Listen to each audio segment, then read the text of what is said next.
Pentágono confirma a divulgação de arquivos sobre OVNIs. David Grush afirma que tem funcionários da CIA e da DIA tentando impedir a divulgação. Deputado Eric Barlson identifica empresas privadas que trabalham na questão dos OVNIs. O Japão está seguindo o exemplo dos Estados Unidos na divulgação de informações sobre OVNIs. Um documento da CIA de 1952 faz referências a um templo sob a Esfinge. Você está ouvindo Exopolítica hoje com o Dr. Michael Salla, sua fonte para a verdade sem censura. Sobre a agenda humana, extraterrestre, global, política. Clique no botão curtir e inscreva-se nesse canal. E agora aqui está o Dr. Michael Salla. Bem-vindos à edição do fim de semana. Hoje é 16 de maio. Foi uma semana e tanto. Houveram muitos desdobramentos relacionados às revelações sobre OVNIs. O assunto dos OVNIs realmente ganhou força e tem muitas preocupações sobre a velocidade com que as revelações continuarão sob o governo Trump. Então, no episódio de hoje, eu vou poder falar sobre muitas coisas que acontecem nos bastidores. Eu quero começar aqui com este tweet que eu fiz em 9 de maio, sobre o deputado Tim Burleson, onde ele fala sobre Trump pressionando pela divulgação de informações sobre OVNIs, enquanto o Estado Profundo se opõe. Então, aqui está a entrevista que ele deu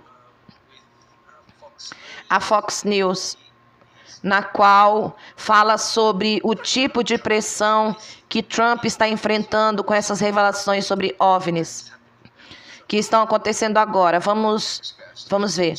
Meu próximo convidado teve acesso a alguns dos materiais mais secretos relacionados ao programa WAP do governo, a maior parte dos quais ainda não foi divulgada. O deputado federal do Tennessee, Tim Burchett, está conosco para dar mais informações. Você vem lutando há muito tempo para que essas informações se tornem públicas.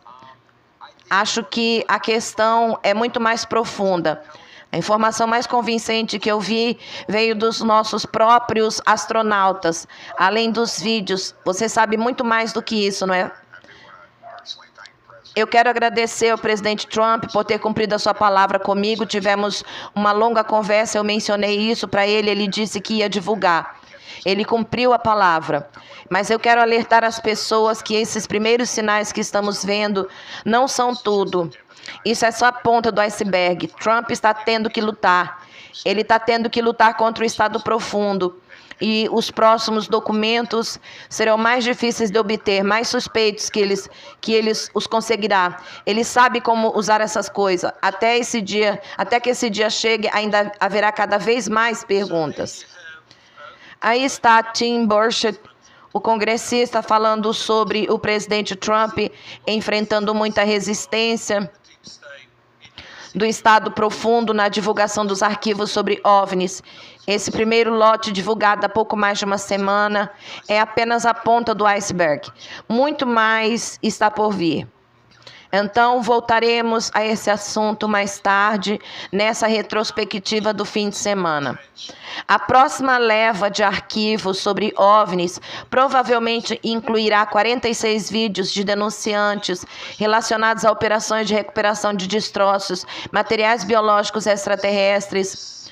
Então, isso foi algo que foi mencionado em uma entrevista com Ana Paulina Luna, onde ela fala sobre o próximo lote de arquivos sobre OVNIs ou o que está por vir. Pode ser que não seja o primeiro lote, pode ser, mas é aqui que os arquivos OVNIs começarão a abordar mais as operações de recuperação de destroços.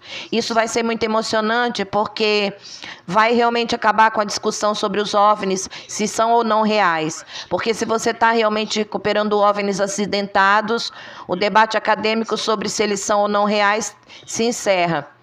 Você tem o equipamento em mãos, então isso vai dar início ao processo de descobrir onde o hardware está armazenado. É muito provável que isso faça parte do próximo lote de OVNIs, ou talvez de um dos futuros lotes que serão liberados. Isso faz parte da diretiva Purpose do presidente Trump, que é uma sigla referente à divulgação de arquivos sobre OVNIs. Então, parte desse próximo lote, que provavelmente será lançado, se deve à demanda da representante Luna por 46 vídeos de UAPs não identificados em alta resolução, além de arquivos de acidentes mais detalhados possíveis, materiais não humanos. Foi isso que ela pediu. Se veremos tudo isso lançado no próximo lote ou nos lotes seguintes, eu acho que descobriremos. Conforme nos aproximamos do final de maio, início de junho, podemos esperar lançamentos cada vez mais empolgantes de OVNIs. À medida que começarem a falar sobre os arquivos que serão liberados, vamos falar sobre recuperação de naves, de corpos alienígenas. Portanto, a CIA e as grandes corporações são onde os verdadeiros segredos dos OVNIs estão armazenados. E onde as naves recuperadas, a inteligência não humana, estão sendo mantidas. O desafio aqui, mesmo que o Congresso possa ter acesso a alguns desses arquivos referentes a OVNIs destruídos e a recuperação de material biológico alienígena, onde tudo isso está armazenado. É aí que o papel das corporações se torna crucial, pois elas detêm o controle exclusivo sobre grande parte do material que recebem, seja do governo ou de agências militares. O padrão essencialmente é o seguinte: os militares vão até o local da queda, recuperam o OVNI e o repassam, juntamente com todo o material, a nave, qualquer inteligência não humana associada a ela. Eles repassam a informação para os seus respectivos grupos de pesquisa e desenvolvimento, que por sua vez a repassam para as corporações que possuem a maior expertise. E isso é muito importante em termos do sistema de sigilo, porque se percebeu há muito tempo que, com a lei de liberdade de informação em teoria, qualquer organização militar, qualquer local de inteligência, qualquer depósito poderia ser acessado por meio da lei de liberdade de informação. Enquanto que, no caso de uma empresa, todo o material pode ser armazenado sem qualquer solicitação formal, seja de um cidadão comum ou de membros do Congresso, o que é improvável de acontecer. Me desculpe por usar algumas palavras hoje. Eu extraí um dente e ainda estou me acostumando com a prótese. Colocaram no lugar. Então, segredos dos OVNIs. Então, a oportunidade mais fácil foi aproveitada.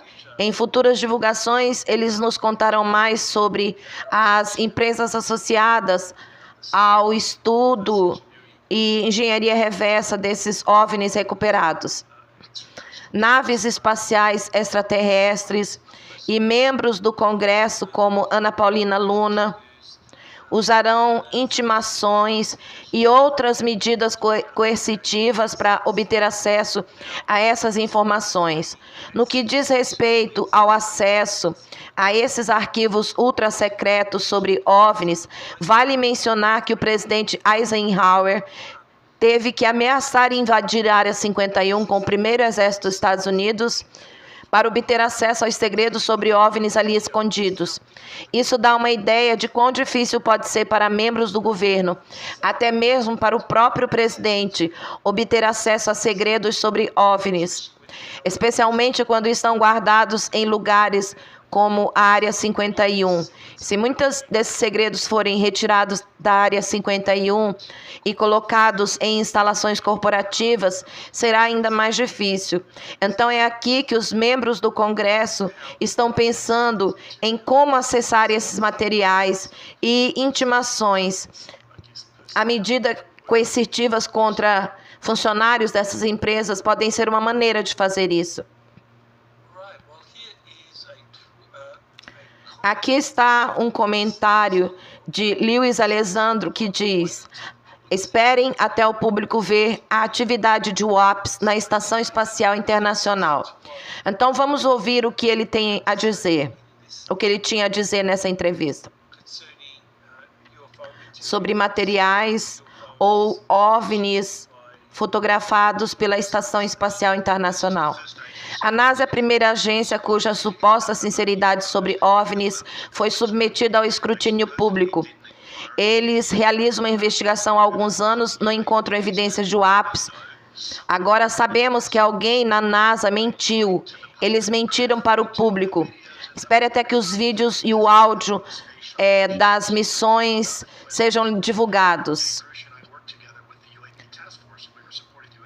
Estávamos apoiando a força-tarefa WAP, algo que muita gente desconhece.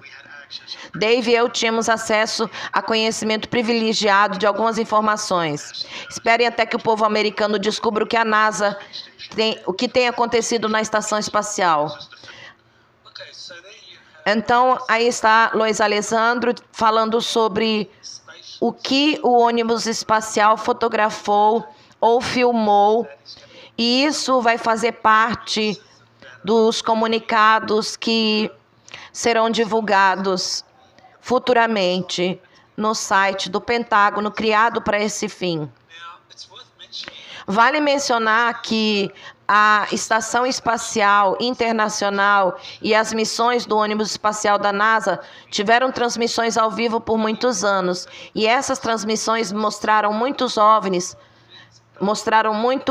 muitos OVNIs. Por exemplo, o incidente STS-48 mostrou um OVNI escapando de uma arma de energia dirigida disparada da Terra, cuja origem foi rastreada. Portanto, será interessante ver o que a NASA vai divulgar. Então, como eu disse, você tem essas descobertas anteriores feitas por pesquisadores independentes que estavam monitorando transmissão ao vivo relacionada a OVNIs. Essas imagens já existem há décadas e foram comentadas, mas agora a NASA vai divulgar tudo o que possui a respeito das fotografias tiradas pela Estação Espacial Internacional e pelo ônibus espacial. Vai ser interessante ver se teremos alguma novidade por lá. Aqui está um tweet de Clayton Morris, do Redattech, sobre um vídeo que foi lançado no Redattech, onde ele apresenta uma visão geral de alguns dos dados que ele adquiriu e que os convidados discutiam no Redattech sobre cidades e bases subterrâneas nos Estados Unidos, e dura cerca de 1h30. É uma visão geral muito abrangente do que ele considerou mais significativo para descrever esses complexos subterrâneos, inclusive em cidades por todo os Estados Unidos, e o que está acontecendo.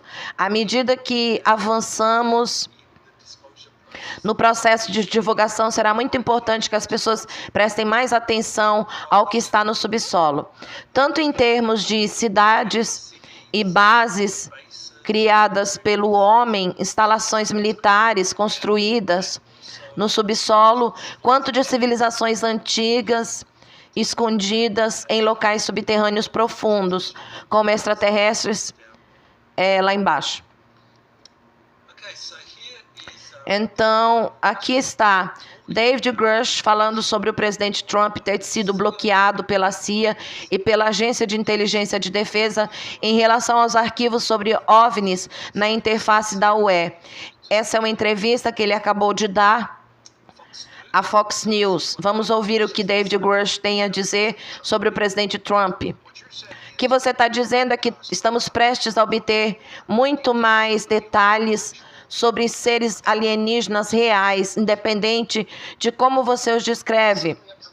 Depende da equipe do presidente, sem dúvida os apoio, mas tomei conhecimento de que alguns agentes de inteligência, incluindo especificamente a DIA e a CIA, estão bloqueando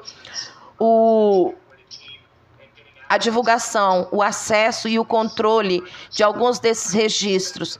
Portanto, espero que o subsecretário Bradley Hansel cuide disso, já que parte disso está sob a responsabilidade dele, no âmbito de programas nacionais que estão diretamente subordinados à sua organização e que revela alguns dos registros históricos do Conselho.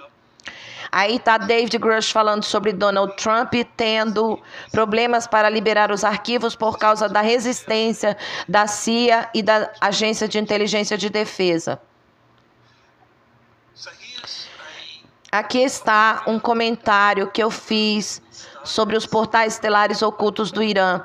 E eu falo sobre os fatores reais por trás da guerra com o Irã, em termos de portais estelares gigantes, tecnologias antigas e como isso faz parte da análise exopolítica, das verdadeiras razões por trás da guerra com o Irã. E eu falo sobre como as análises geopolíticas que se concentram apenas em petróleo, míssil, desenvolvimento de armas nucleares, na verdade, apenas arranham a superfície do que está acontecendo no Irã. E se quisermos entender do que se trata realmente a batalha ou a guerra dos Estados Unidos contra o Irã, precisamos levar em consideração o fator exopolítico. Não significa que se trata apenas de exopolítica, que se resuma a gigantes portais estelares, tecnologia ancestral enterrada. É isso que eu quero dizer. São tipos de guerra, são frequentemente multifacetadas, mas sempre existe um fator exopolítico, de certa forma, oculto nas justificativas para essa guerra, ou num motivo pelo qual um país como os Estados Unidos e aliados como Israel realmente se dispõem a entrar em guerra contra uma grande potência como o Irã.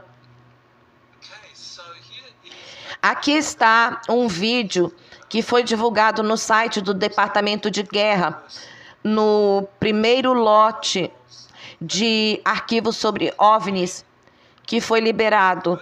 E quando eu vi isso pela primeira vez, eu achei que havia algo estranho. Eu continuei pensando, se está no site, então é real e provavelmente é um OVNI. Mas à medida que eu analisei mais a fundo e novas análises foram feitas, eu percebi que muito provavelmente se trata de um caso de identificação incorreta. O que eu vou fazer é reproduzir o vídeo e, como vocês podem ver, enquanto eu reproduzo, por volta do minuto 1 do vídeo, vocês verão o que parece ser um paraquedas. E também verão que uma espécie de estrela tingida está criando um rastro, deixando um rastro por onde passa. Aquela trilha me pareceu estranha quando vi pela primeira vez, mas o que realmente revela é o que veremos por volta do minuto seguinte, quando a imagem começa a aparecer. Então você vê essa estrela ou objeto de 8 pontas criando um rastro visual atrás de si. E muito em breve, nos próximos segundos, veremos algo vindo da esquerda e entra. Pronto, você pode ver isso no canto superior esquerdo. Algo chegando. Pronto, isso se parece muito com um paraquedas. E o que os observadores apontaram é que muito provavelmente se trata de um sinalizador de paraquedas, o que explicaria tanto o que parece ser o paraquedas quanto o rastro, já que um sinalizador deixa um rastro de fumaça. Portanto, esse caso específico de OVNI na minha opinião, um caso de identificação errônea. A questão é por que a Casa Branca está promovendo um dossiê sobre OVNIs, já que exibiu esse dossiê específico em seu site. Quando uma análise mais detalhada mostra que se trata de uma identificação errônea. E é aqui que entramos em algumas perspectivas sobre o que está acontecendo com as liberações dos OVNIs. E isso com certeza vai haver uma mistura de arquivos. Alguns são OVNIs genuínos, algumas serão identificações errôneas. E se algumas dessas identificações errôneas forem destacadas como OVNIs, as pessoas vão perder a confiança ou ficar descontentes com a divulgação desses arquivos sobre OVNIs. Então, é uma forma de diminuir as expectativas em relação a esses arquivos, porque, no fim das contas, algo que parece uma nave espacial pode ser apenas um sinalizador de paraquedas que foi identificado erroneamente. É importante estarmos cientes de que nem tudo que reluz é ouro quando se trata desses vazamentos de arquivos de OVNIs. Precisamos mesmo ser criteriosos, analisar com cuidado, porque no fim das contas, esses arquivos representam informações sobre OVNIs. Se for um vídeo ou uma foto e alguém não souber exatamente o que é, então repassa e acaba em algum catálogo de OVNIs. E agora está sendo divulgado. Mas uma análise mais detalhada mostrará que, na verdade, não se trata de uma nave alienígena, mas sim de um sinalizador de paraquedas mal identificado. Eu acho que com os futuros lançamentos de arquivos, teremos coisas mais claras em termos da sua conexão com a vida extraterrestre. Agora aqui está algo relacionado ao Departamento de Energia, que tem estado fortemente envolvido em pesquisas confidenciais, envolvendo OVNIs acidentados e seus sistemas de energia. Isso ocorre porque o Departamento de Energia está envolvido na remoção de todo o urânio enriquecido da Venezuela em menos de 6 semanas. Isso é muito interessante. Então, porque o Ministério da Energia está removendo o urânio enriquecido da Venezuela. Sabemos que o Departamento de Energia tem um longo histórico de associação com OVNIs. Sabemos também que funciona como energia nuclear, e por isso existe a justificativa para que seja enviada à Venezuela para remover o urânio enriquecido. Mas eu acho que o que realmente está acontecendo aqui, ou o que vemos acontecer aqui, é que isso é uma fachada para a verdadeira operação que está ocorrendo na Venezuela. E eu digo isso porque, segundo o JP, existem tecnologias antigas que foram recentemente enterradas ou descobertas nas selvas da Venezuela. E esse foi o verdadeiro motivo da operação militar para capturar o ex-presidente Maduro, para que essa tecnologia pudesse ser removida. Portanto, eu acredito que essa operação para remover o urânio enriquecido da Venezuela seja apenas uma fachada para uma operação secreta de remoção das tecnologias ancestrais da Venezuela. Então, esse é um desenvolvimento muito interessante. Aqui está um tweet sobre o deputado Eric Barlson, que diz que a Casa Branca vai divulgar novamente os arquivos sobre OVNIs a cada 2 semanas. Isso é interessante. Agora temos um cronograma e parece que haverá vários lotes ao longo desses lançamentos quinzenais que acontecerão durante o próximo mês. 2, 3 meses, quem sabe quanto tempo. E aqui está novamente aquele vídeo do que eu acho ser o OVNI mal identificado. Vamos ouvir o que o Eric tem a dizer. Quando chega o próximo lote de arquivos, muita gente quer ver esses documentos e vídeos.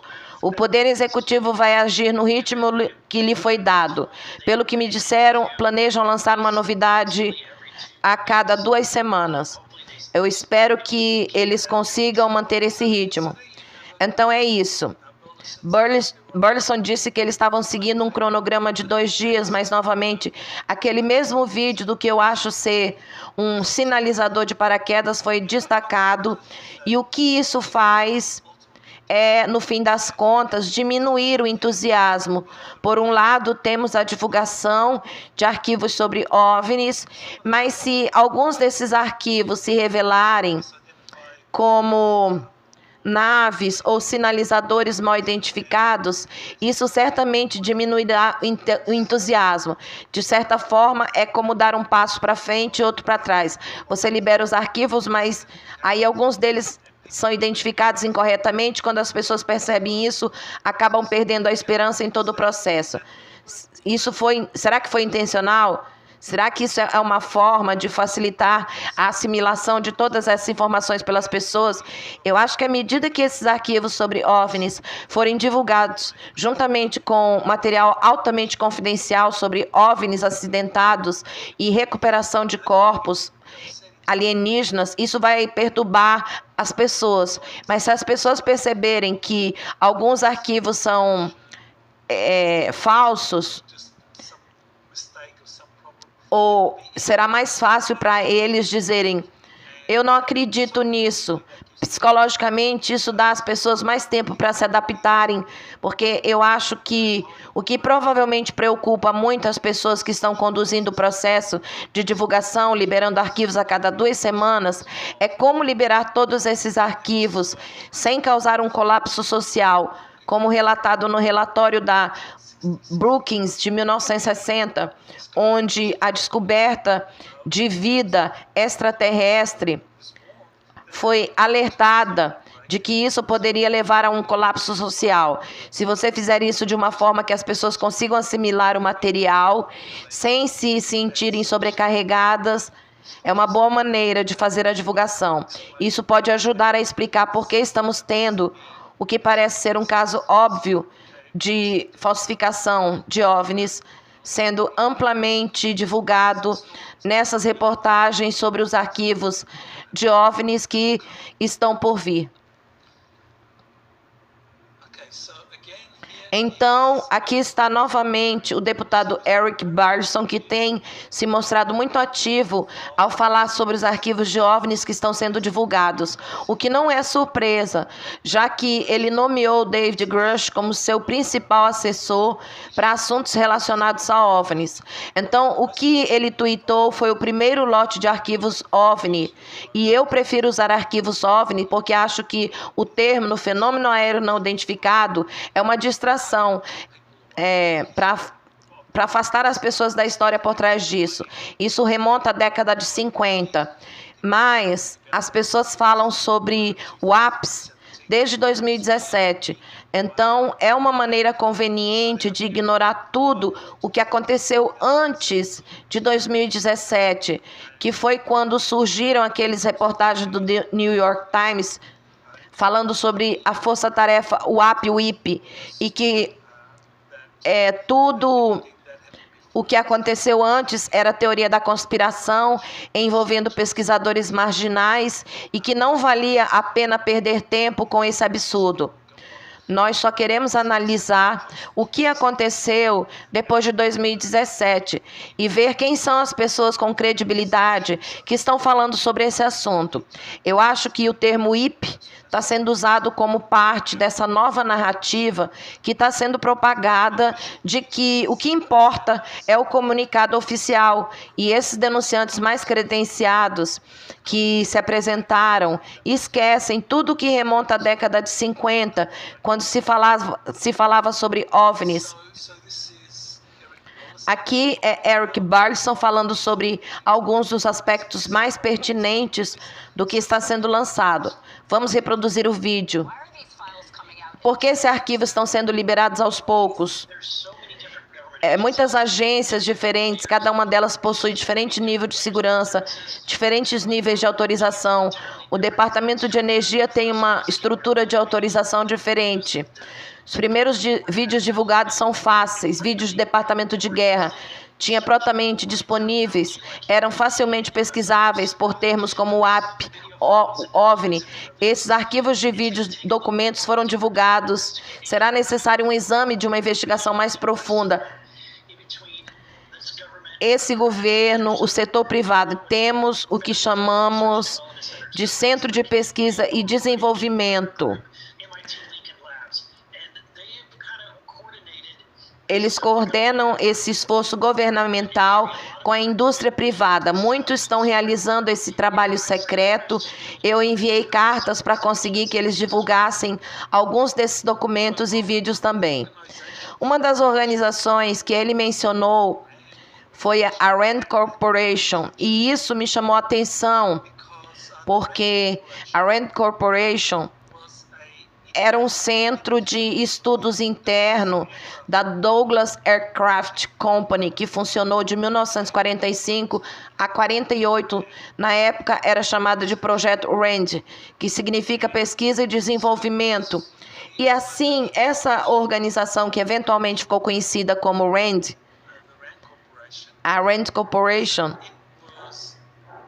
foi formada a partir da Douglas Aircraft Company e do que restou da Douglas Aircraft Company, que passou a ser conhecida como Advanced Design. Então, foi aqui que Bill Tompkins trabalhou, 1951 a 63.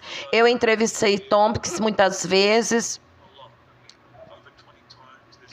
mais de 20 vezes, tivemos muitas conversas, muitas entrevistas. Eu estou no processo de divulgar algumas dessas gravações. Ele trabalhava na Douglas Aircraft Company e falou sobre a separação do projeto RAND e da Rand Corporation, da Douglas Aircraft Company. Essencialmente, o que aconteceu foi que cerca de 2/3 dos cientistas associados à Rand foram para a empresa recém-formada em 1948, enquanto o outro terço permaneceu na Douglas Aircraft Company, formou outro grupo de pesquisa que usava o termo design avançado. Os cientistas do grupo de design avançado trabalhavam em propulsão antigravidade, energia livre e no projeto de porta-aviões espaciais para a Marinha dos Estados Unidos. Então, enquanto os cientistas da RAND trabalhavam com a Força Aérea dos Estados Unidos no projeto de satélites, plataformas espaciais, orbitais, etc., a Marinha trabalhava com projetos avançados na empresa de aeronaves Douglas. A RAND é, na verdade, uma organização importante para entendermos historicamente. Isso também nos leva ao importante papel da empresa de aeronaves Douglas e de algumas das pessoas que trabalharam lá, como William Tompkins, Bob Wood, que confirmou o depoimento de Tompkins, porque conhecia as mesmas pessoas que Tompkins conhecia na Rand Corporation, enquanto ambos trabalhavam na Douglas Aircraft Company. O que me surpreende muito é que o depoimento de Tompkins esteja sendo ignorado por muitos no movimento de divulgação de OVNIs. O meu segundo livro sobre o Programa Espacial Secreto da Marinha é baseado nos depoimentos de Tompkins.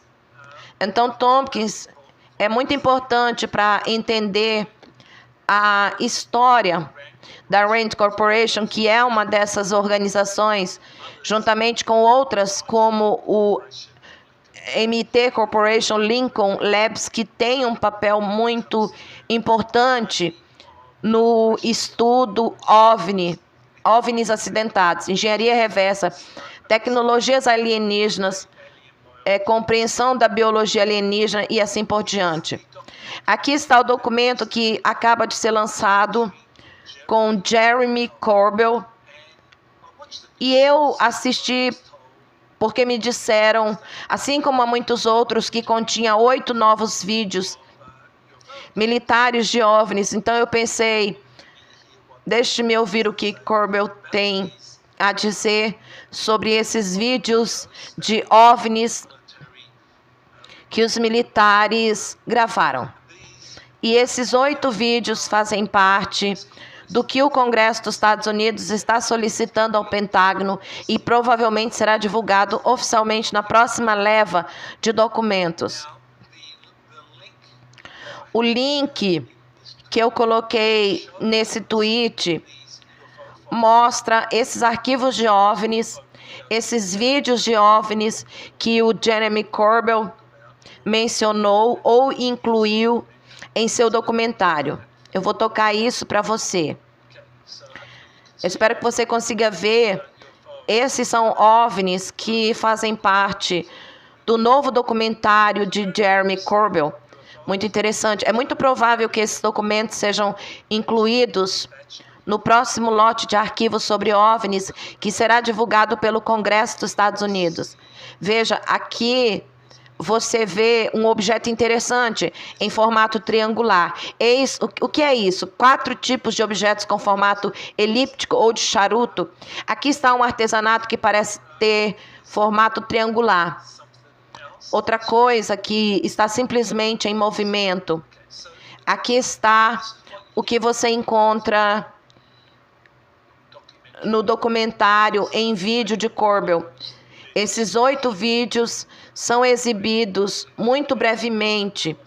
Não há análise deles. Você simplesmente recebe a notificação e pronto. Mas isso nos dá uma ideia do que está por vir com o próximo lote de arquivos de OVNIs que serão divulgados. Então, é aqui que nós entramos no resto do documentário, que é basicamente uma cinebiografia de Corbell, em vez de uma análise desses 8 vídeos. Eu comprei o documentário pensando que teria acesso a esses 8 vídeos e receberia uma análise detalhada, mas não foi o que aconteceu.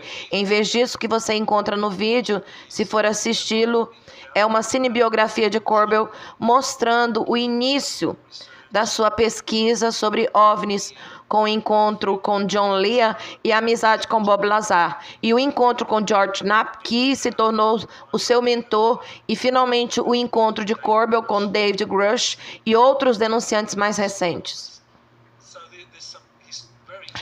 Há algumas imagens históricas muito interessantes dele no documentário, onde ele está conversando com Lear, Bob Lazar, George Knapp e outros.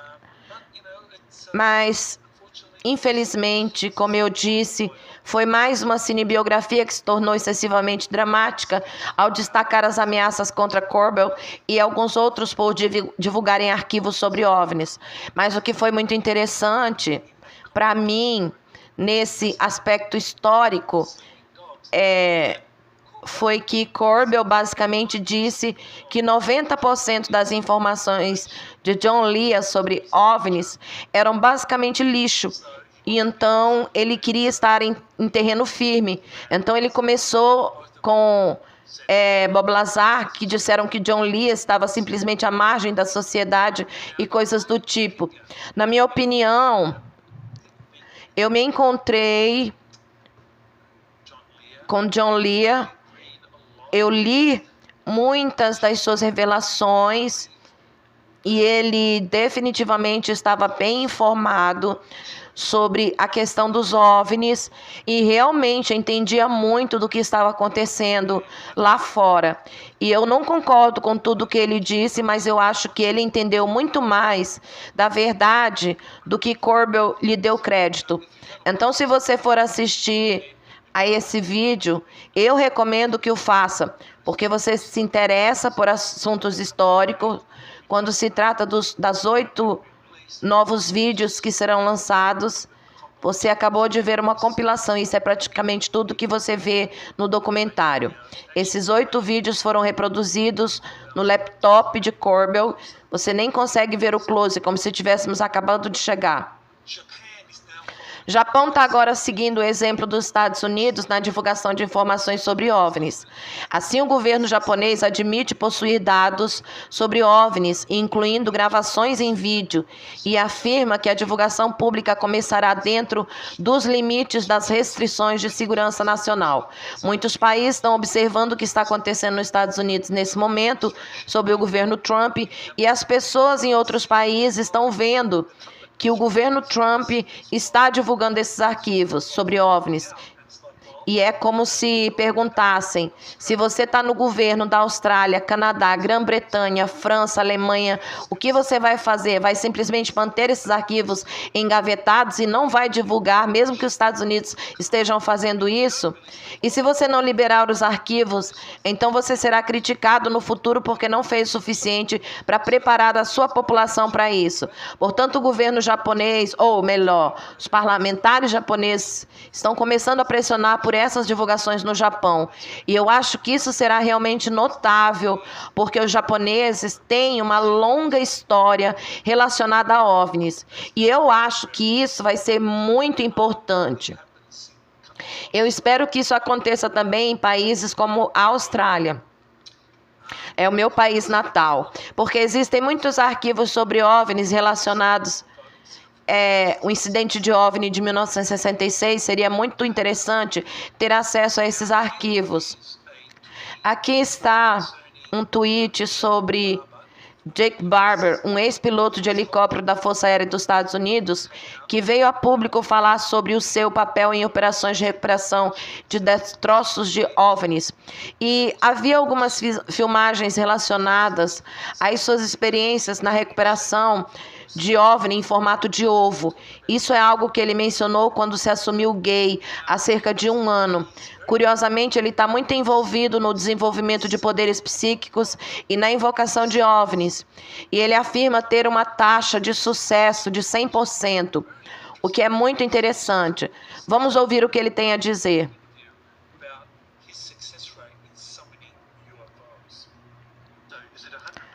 100% das vezes que você aciona o apito para cães, o sinal eletromecânico faz com que os objetos apareçam. Eu vou ser bem ousado e dizer que 100% das vezes em que usamos o apito para cães em nossas operações, obtemos resultados em plena luz do dia, visíveis de vários postos de observação. Outro ponto é que os eventos que estamos observando são muito anômalos. Eles não apenas não aparecem quando você executa algum tipo de placebo tecnológico. Mostre-me qualquer outro lugar onde alguém já tenha visto isso em alguma dessas coisas. Como se eles não estivessem respondendo ao apito para cães.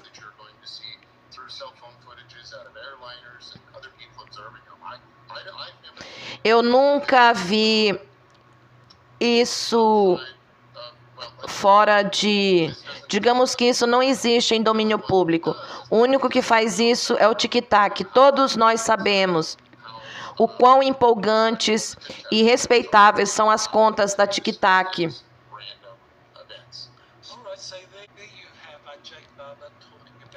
Aí está Jake Barber falando sobre a sua taxa de sucesso em sua organização, usando um apito para cães para invocar OVNIs. E que ele tem uma taxa de sucesso de 100%. Essa é uma afirmação muito ousada. Eu conheço outros como James Gilliland, Peter Slattery, Ricardo Gonzalez, que é um argentino, um suposto contatado extraterrestre que tem uma habilidade semelhante de invocar OVNIs há décadas. Eu não sei se eles alegariam 100% de sucesso, mas certamente tem muitos vídeos e filmagens dos OVNIs que invocaram. Portanto, isso não é algo em que apenas Jake Barber teve sucesso e ele está usando um apito para cães. Outros usam comunicações telepáticas ou outros meios para invocar OVNIs, mas certamente é algo que outras pessoas podem fazer. Inclusive eu, Simone, eu consigo invocá-los. É verdade, gente, eu invoco. Aqui está uma revelação muito interessante. Trump ignorou o Escritório de Resolução de Anomalias de Domínio Público ao divulgar arquivos sobre OVNIs diretamente ao público. Isso é interessante. Portanto, a iniciativa de Trump de divulgação de informações sobre OVNIs está ignorando o escritório Arrow, que supostamente foi criado para entrevistar denunciantes, obter arquivos sobre OVNIs do Pentágono e divulgá-los ao público. Mas, na verdade, tem feito muito pouco em termos de disseminação genuína e muito mais em desmascarar os próprios denunciantes que deveriam estar protegendo, entrevistando, divulgando seus depoimentos. Então, esses comunicados que estão por vir serão divulgados no site do Pentágono ou no site do Departamento de Guerra, na data específica. Eu acho que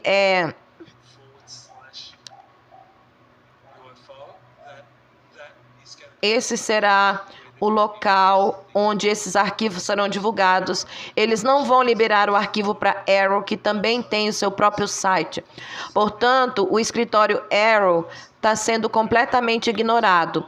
E a sua sobrevivência é uma incógnita, pois sei que há membros do Congresso, como Tim Burchett e Ana Paulina Luna, que defendem o fim da Arrow, já que ele simplesmente não está cumprindo a sua função. Aqui está outro tweet que eu republiquei, dessa vez do Joe Merja, que diz: Trump pode não ser o administrador da divulgação total de OVNIs, afinal, porque ele não divulgaria tudo isso. Se Burles levar vídeos ou documentos para uma reunião do Congresso, ele pode mostrá-los ao mundo sem ser processado com base na cláusula de liberdade de expressão e debate. O falecido senador Mike Gravel, do Alasca, fez isso com os papéis do Pentágono. Isso é uma resposta ao tweet de Eric Barson, que diz que a primeira divulgação de arquivos sobre OVNIs foi uma oportunidade fácil. Envolvia fotos da Apollo 17, relatos de pilotos, filmagens de drones. Mais coisas ainda são confidenciais e eu já vi algumas delas. Se o governo não divulgar, eu divulgarei com base na cláusula de liberdade de expressão e debate. É isso que o senhor Merja está apontando aqui, que de acordo com o poder que os membros do Congresso têm de apresentar material em reuniões do Congresso, quando fazem discursos e debates, eles podem fazê-los sem serem processados. Então, esse é um meio importante para motivar o governo Trump. E aqueles dentro do governo Trump que podem estar resistindo à divulgação de informações sobre OVNIs. Pois se eles não fizeram isso, Bailey está sendo aconselhado por David Grush sobre onde os ossos estão enterrados. E ele está indo lá, desenterrando-os e dizendo que é preciso contar para as pessoas. Então, vivemos tempos muito interessantes. Aqui está algo que eu acho muito interessante. Há um documento da CIA de 1952 que acaba de ser divulgado. Ele já existe há algum tempo, mas ressurgiu recentemente e se refere a um templo sob a Esfinge, o que ressuscita as alegações de Edgar Cayce sobre um salão de registro sobre uma das suas patas. Edgar Cayce disse antes da sua morte que havia um salão sob a Esfinge. Eu conheço 2 pessoas que afirmam ter visitado o salão sob a Esfinge. Um deles é Radu Cinema, que escreveu sobre isso em seu livro Dentro da Terra. Acho que faz parte do 2º volume da série Transylvania Sunrise, onde ele fala sobre um salão dos registros encontrados sob as montanhas Bucege, que remonta à era pré-Atlante ou à era pré-diluviana da Atlântida, e que havia um portal conectando ao Egito. Eles conseguiram viajar por esse portal até uma rede de túneis sob o planalto de Gizé e puderam ver um salão dos registros nas proximidades da esfinge sob a terra. E claro, a outra testemunha é Jean Charles Moyan, que eu entrevistei muitas vezes na Exopolítica hoje, e ele diz que se teletransportou para lá em 1977, quando tinha 7 ou 8 anos, e ele viu várias naves espaciais, fez um desenho delas que eu anexei. Aqui está o desenho que Jean Charles fez quando tinha 8 anos. Após uma experiência de teletransporte para esse salão dos registros, sob a pirâmide de Gizé. Eu acho isso muito importante porque são evidências. Jean Charles, hoje, 40 anos depois, afirma que ele viajou até a pirâmide quando criança e viu essas naves voadoras ou arcas sob a pirâmide, sob a esfinge. Mas aqui está a evidência na forma de um desenho que ele fez em 1977, quando tinha 7 ou 8 anos, testemunhado por seus pais. Isso mostra que ele vivenciou algo naquela época, porque uma criança de 8 anos inventaria algo e diria: eu me teletransportei para a esfinge, e desenharia isso e mostraria aos pais. Foi o que Jean Charles fez. Isso porque Jean Charles tem essa habilidade única de se teletransportar. E ele fez um trabalho extenso documentando isso em termos de evidências físicas. Então ele é, junto com JP, um dos poucos contatados que realmente tem evidências físicas das suas experiências. E eu considero esse desenho que ele fez em 1977 um exemplo dessa evidência física. Então, a deputada Ana Paulina Luna, ela fez uma ameaça referente a essa apreensão ou invasão do escritório do diretor de inteligência nacional, onde 40 caixas de arquivos sobre JFK, MK Ultra estavam sendo processados pelo escritório do diretor de inteligência nacional para desclassificação. Essas 40 caixas de arquivos sobre JFK e MK Ultra foram adquiridas do diretor de inteligência nacional de alguma forma. Podemos supor que provavelmente vieram de outras agências, da DIA, ou de alguma iniciativa presidencial para estudar os arquivos de JFK, ou onde quer que tenha vindo. E a CIA ficou sabendo disso, enviou alguns agentes ao escritório do diretor de inteligência nacional para confiscar essas 40 caixas. Então, algumas pessoas descreveram isso como uma invasão da CIA ao escritório do diretor de inteligência nacional, o que é muito estranho, porque, em teoria, o diretor da CIA ou da inteligência nacional é o chefe ou o responsável pela CIA.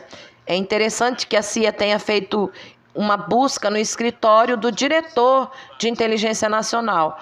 Mas outros disseram que não foi isso que aconteceu, que agentes da CIA foram lá e levaram os arquivos, mas que não foi uma busca. Então foi isso que Tulsi Gabbard, a diretora, disse, não foi uma busca, apenas que a CIA levou esses arquivos e o que temos aqui é a representante Ana Luna dizendo que se a CIA não devolver os documentos ao escritório de Tulsi Gabbard em 24 horas, ela fará uma moção para emitir uma intimação e liberar esses documentos para o Congresso. O que eu imagino elevaria a questão de uma forma que não seria bem vista pela CIA. Eu espero que isso dê certo e que tenhamos algumas dessas informações. Os arquivos foram devolvidos e nós vamos descobrir mais sobre o que a CIA levou. Aqui está uma história sobre a CIA invadindo o escritório de Tulsi Gabbard, apreendendo os arquivos. Vamos ouvir. A CIA acaba de invadir o escritório de Tulsi Gabbard. Agentes retiraram dezenas de caixas com arquivos sobre o assassinato de JFK, o MK Ultra, a operação de controle mental da CIA, que ela estava em processo de desclassificação. O denunciante disse, a congressista Ana Paulina Luna confirmou. Motivo pelo qual isso é preocupante é que houve uma ordem executiva do presidente para a desclassificação completa dos arquivos sobre JFK, mas também sobre o MK Ultra. Afirma que todos os documentos foram liberados e outros destruídos. Esses são documentos que aparentemente nunca existiram. Então aí está a história como foi divulgada. Uma invasão ao escritório de Tulsi Gabbard. O escritório do diretor de inteligência nacional declarou publicamente que não foi uma invasão, mas é verdade que a CIA apreendeu esses arquivos. Então, é uma rosa, com qualquer nome que se dê, continua sendo uma rosa. Uma invasão, seja ela chamada de eles estão apreendendo, ou eles invadiram, ou eles simplesmente removeram esses arquivos à força, está se referindo à CIA exercendo algum tipo de mecanismo coercitivo ao tomar arquivos do diretor de inteligência nacional que seriam desclassificados.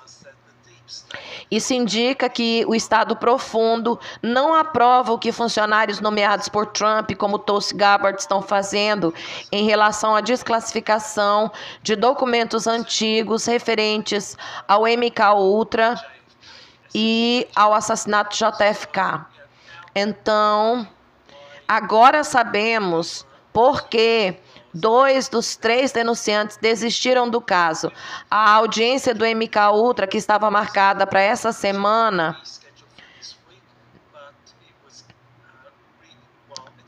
foi cancelada e precisa ser remarcada porque dos 3 denunciantes que iriam testemunhar, apenas um compareceu. Os outros 2 desistiram por motivos pessoais relacionados a esse tipo de ameaça que estavam recebendo. Aqui está uma entrevista que eu fiz com Laura Eisenhower, bisneta do presidente Eisenhower, que falou sobre as informações que possui a respeito do que o Estado Profundo está fazendo, o que está acontecendo no Irã agora, chapéus brancos e o despertar da humanidade. Ela também fornece muitas informações sobre os alinhamentos astrológicos que vêm ocorrendo no último ano. E ela nos dá outra maneira de entender por que a questão dos OVNIs está acontecendo ou por que a divulgação está acontecendo. Não se trata tanto dos chapéus brancos estarem lutando contra o Estado Profundo e forçando a divulgação dessas informações, arquivos sobre OVNIs.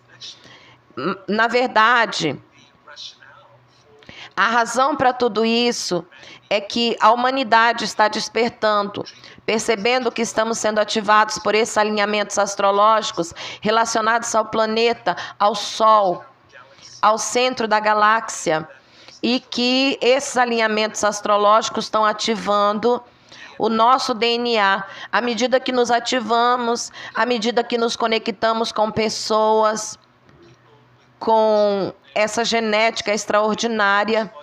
E apesar dos esforços do Estado Profundo para nos emburrecer por meio de chemtrails, envenenamento de alimentos, envenenamento do abastecimento de água, bombardeio com frequências eletromagnéticas, essas ativações de DNA estão acontecendo por meio desses alinhamentos astrológicos. Isso é algo sobre o qual muitos outros estão falando, a humanidade está despertando, a consciência se eleva. É isso que torna possível o tipo de coisa que está acontecendo agora, onde temos esses líderes políticos que chamamos de chapéus brancos, divulgando esses arquivos, revelando esses segredos. Não é tanto porque eles são os bons e estão revelando tudo isso. É realmente porque o despertar da população mundial está possibilitando um comportamento mais ético por parte de representantes e funcionários do governo. Isso significa que cada vez mais pessoas estão se juntando aos mocinhos, revelando a verdade. O Estado profundo está em apuros, à beira do colapso. É sobre isso que falamos em nossa entrevista. Aqui está um pequeno vídeo sobre Jean-Charles Moyan, a experiência de teletransporte dele na Groenlândia, uma experiência mais recente, onde ele fala sobre o que encontrou lá. Vamos ouvir o que Jean-Charles Moyan tem a dizer sobre o seu teletransporte para Groenlândia. Ele me explicou que existe um estado profundo com diferentes raças alienígenas. E nós sabemos que Nessie e parte da frota negra estão na Groenlândia e na Antártida. Muitas pessoas dizem que não é verdade, mas é verdade. Nós sabemos que há uma base em vários países, como França, Estados Unidos, China e outros. A Groenlândia na Antártida. Há outros espaços onde as pessoas trabalham juntas, lado a lado. Criaram algo. Sob o gelo da Groenlândia, há muita tecnologia escondida, congelada. E existe um mundo alienígena dentro do gelo. Então, o plano é levar essa tecnologia. E o melhor objetivo para eles é a arca, porque dentro dela há muita tecnologia e muito conhecimento. Então, eu disse, mas por que eu? O que eu posso fazer por vocês? E ele disse, você tem habilidades especiais com as suas ondas cerebrais, gama. E eles me chamam de criança gama. E eu disse, ok, mas o que eu posso fazer por vocês? Eu não sei. E ele disse, nós precisamos da sua energia como uma bateria humana para conectar a arca e movê-la para outro lugar. E eu disse, mas você é livre. Vocês são seres muito poderosos, eu senti a sua energia. Por que você não faz isso? Ele disse, é porque nós não estamos aqui, é um holograma. Nós nos conectamos com a nave espacial porque ela está viva e ela está conectada conosco no planeta Titânia. E você viu a mensagem, mas nós não estamos realmente lá, precisamos de você. Aí está Jean-Charles Moyan falando sobre a sua comunicação com alguns seres avançados que se projetaram holograficamente e que precisavam da sua ajuda para remover ou mover uma arca espacial enterrada sob a calota de gelo da Groenlândia. E eles precisavam da ajuda dele porque o estado profundo ou os extraterrestres negativos haviam encontrado a arca e estavam tentando ter acesso a ela. E então, devido às habilidades de Jean-Charles, em particular a habilidade de ondas cerebrais gama, que foi cientificamente testada por Dan Winter, Jean-Charles tinha essa capacidade de interagir com a consciência orgânica das arcas e fazê-la se mover de forma que esses seres negativos e o estado profundo não tivessem acesso a ela. Então, essa é a experiência de Jean-Charles Moyan com a arca espacial na Groenlândia, para onde ele viajou recentemente. E ele conseguiu acessá-la. se comunicar com ele e fazê-lo se mover de modo que não fosse mais algo ao qual o estado profundo e os seus aliados extraterrestres negativos pudessem ter acesso. Aqui está uma entrevista com o irmão Guy, que falou sobre o fenômeno OVNI, e eu achei esse vídeo muito importante porque nos dá uma ideia da posição do Vaticano sobre a iniciativa de divulgação sobre OVNIs que o governo Trump está promovendo. O Vaticano apoia isso? O Vaticano se opõe a isso? Temos uma ideia disso ao ouvir o irmão Guy, que é o antigo astrônomo-chefe do Observatório do Vaticano. Vamos ouvir o primeiro minuto, onde o irmão fala sobre a sua opinião a respeito da questão dos OVNIs. Se essas são as melhores imagens que eles têm, não são as melhores do que as que tínhamos em 1948. E há dois motivos reais pelos quais eu estou extremamente cético. Primeiro é o celular no seu bolso. Hoje em dia nós temos máquinas que nos mostram que os gatos conseguem tocar piano, temos máquinas que nos mostram que a brutalidade policial acontece. Temos filmagens, fotografia das coisas. Daqui a 10 anos, quando a IA substituir tudo isso, não conseguiremos mais acreditar. Mas até agora, não temos nada melhor do que isso. Eu estava pensando que seria muito difícil acreditar na imagem. Então, aí está o irmão Guy falando sobre os arquivos de OVNIs que foram divulgados, sendo bastante crítico, dizendo que não há nada de importante associado à questão dos OVNIs. E ele continua dizendo que aqueles que atualmente promovem os OVNIs como um tópico real e importante são charlatões, aproveitadores, etc. Então, isso é realmente muito interessante, porque o irmão Guy tem um livro sobre extraterrestres. Digamos apenas que ele e outros membros da comunidade jesuíta que faziam parte do escritório do Observatório Astronômico do Vaticano fizeram uma série de declarações nos últimos 15 anos sobre extraterrestres serem nossos irmãos e que é possível batizá-los e acolhê-los na Igreja Católica. Isso é algo sobre o qual ele já falou, algo sobre o qual ele escreveu um livro. Seria de se esperar que alguém assim tivesse uma visão muito favorável sobre os OVNIs, considerando-os possivelmente visitantes extraterrestres. Mas o seu ceticismo e a sua desmistificação das pessoas que promovem esses vídeos e fotos de OVNIs que foram divulgados como sendo, na verdade, obra de charlatões em busca de fama.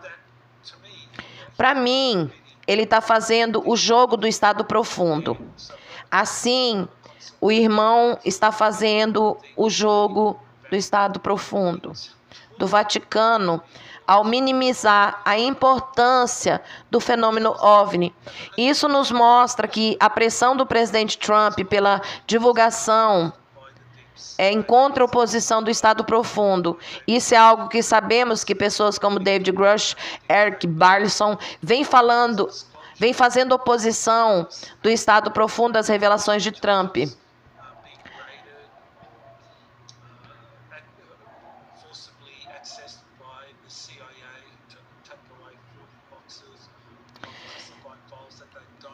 A CIA levou as 40 caixas de arquivos que eles não queriam que fossem desclassificados. Então, por que o Estado Profundo se opõe à iniciativa de Trump de divulgar informações sobre OVNIs? Por que o Vaticano se opõe a isso?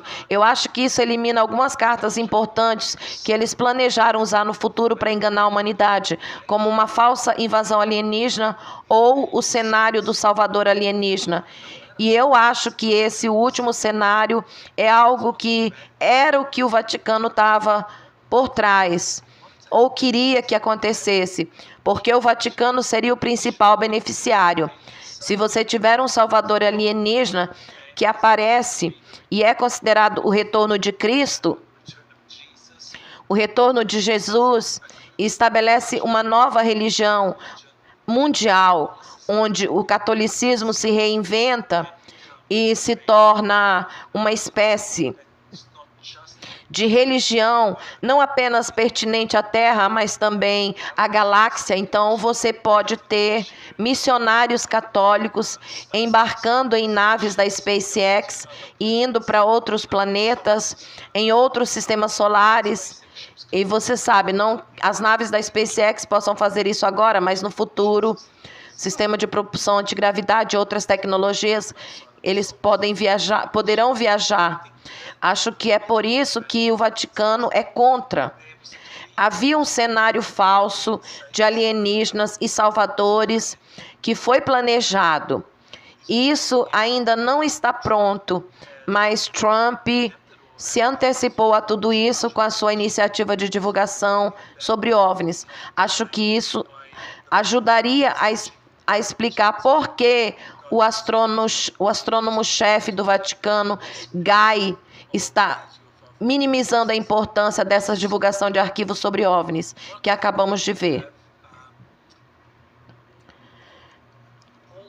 Temos Paul Wallace, com quem eu fiz uma entrevista recentemente, que fala sobre as tecnologias ancestrais no Irã, como os Stargates, como isso pode ser um fator exopolítico que precisa ser considerado no que está acontecendo agora no Oriente Médio. Então vamos assistir a esse pequeno vídeo com Paul Wallace. Algumas pessoas que voltaram depois de terem servido no Iraque me perguntaram qual a credibilidade das histórias sobre a existência de tecnologia antiga avançada naquela parte do mundo. E a minha resposta para isso tem sido que, ao ler o Enuma Elish, juntamente com o Gênesis 11, você descobrirá que se alguma vez existiu tecnologia de portais num passado remoto, ela estaria presente no Iraque e no Irã. E se você tivesse a menor suspeita de que ainda existissem vestígios desse tipo de tecnologia em alguns desses países, em que mão você gostaria que ela estivesse? Na sua própria nação ou de outra nação rival? Eu acho que isso já basta para dar uma ideia de outros motivos pelos quais poderíamos querer estar naquela região, dominá-la, manter a nossa presença militar.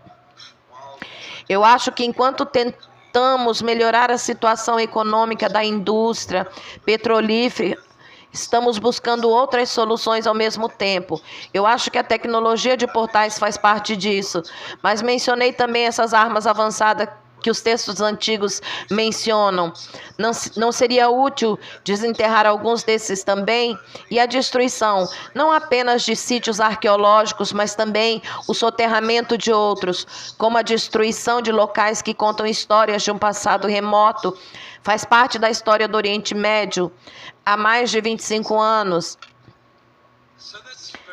É muito útil para entendermos que existe essa antiga tecnologia de portais, existem sistemas de armas antigas enterradas em lugares como o Iraque e o Irã. E como Paul Wallace disse, nos dá uma maneira de entender por que alguns países, como os Estados Unidos, teriam grande interesse em acessar ou obter essas tecnologias antes de outros, como o regime iraniano ou a China. E acho que vale a pena mencionar que esses portais permitem viagens instantâneas de um lugar para outro. Então imagina se um desses portais fosse utilizado por um regime como o iraniano, que poderia pedir ajuda há um grupo extraterrestre como os reptilianos. Então, se os iranianos conseguissem fazer com que os reptilianos atravessassem esses portais, isso representaria um perigo para a Terra. Então, Paul está realmente corroborando o que eu venho dizendo, o que outros como JP, Laura Eisenhower, Lili Nova e muitos outros estão dizendo, que a guerra no Irã é muito mais do que apenas petróleo e armas de destruição em massa, como armas nucleares. Tem algo mais profundo em jogo.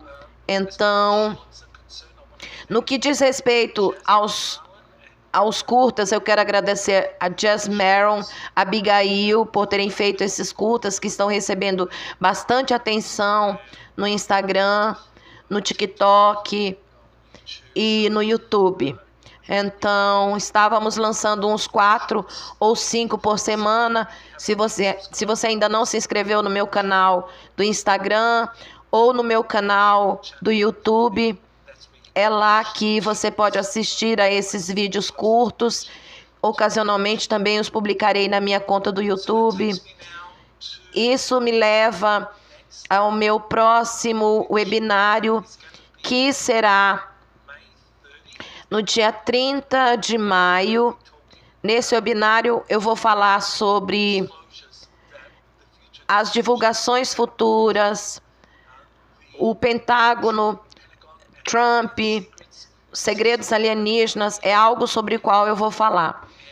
E eu acho que isso vai ser algo que realmente vai despertar o mundo, à medida que mais e mais desses arquivos forem divulgados e começarem a se aprofundar no aspecto extraterrestre desses fenômenos, conforme passamos de fotos, vídeos, documentos. Temos documentos, outras evidências sobre vida extraterrestre, e eu acho que isso será muito importante. Teremos que começar a analisar esses arquivos, fazer as conexões entre esses diferentes arquivos e falar sobre vida extraterrestre. Então, eu vou falar sobre isso, analisando essa iniciativa em detalhes, e como eu venho explicando isso, é algo que está sendo combatido a cada passo pelo Estado Profundo, que tenta impedir. Algo grande está por vir, e eu acho que não temos muito tempo para nos prepararmos. Eu me envolvi nessa questão em 2001 e naquela época eu acreditava que a divulgação de informações sobre OVNIs era inevitável, que aconteceria muito em breve. Aqui estamos nós, 25 anos depois, finalmente está acontecendo. Estamos recebendo informações oficiais sobre OVNIs. Está sendo divulgado no site do Departamento de Guerra. Já lançamos o primeiro lote. Mais lotes estão a caminho. O Estado Profundo está lutando com todas as suas forças para impedir ou retardar o processo, mas o governo Trump está determinado a divulgar isso. Os membros do Congresso também estão trabalhando muito para divulgar essas informações. Então, o que eu farei nesse webinário é uma apresentação mais extensa, de cerca de 3 a 4 horas, sobre todas essas informações, e depois teremos uma sessão de perguntas e respostas.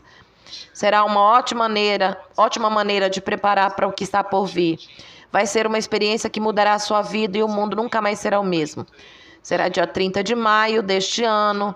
Você pode adquirir ingressos para o webinário, basta acessar exopolitics.org. Lá você encontrará os links para adquirir seus ingressos.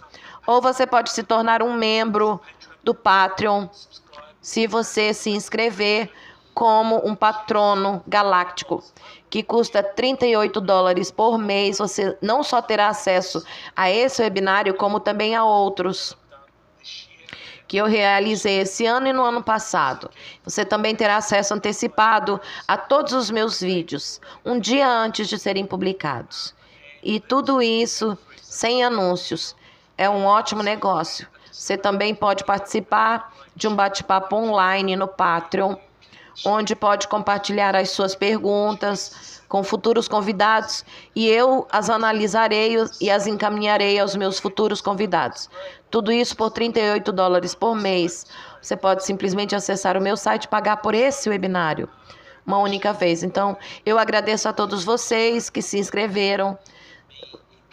Isso realmente me ajuda a continuar essa missão. Eu disponibilizo muita coisa gratuita. A maioria das minhas coisas é gratuita, mas esses webinários são a forma como me sustento. E sustento a minha equipe. Agradeço muito por você ter se cadastrado e participado dos webinários. Muito obrigado. Espero ver todos vocês novamente na próxima semana. Aloha!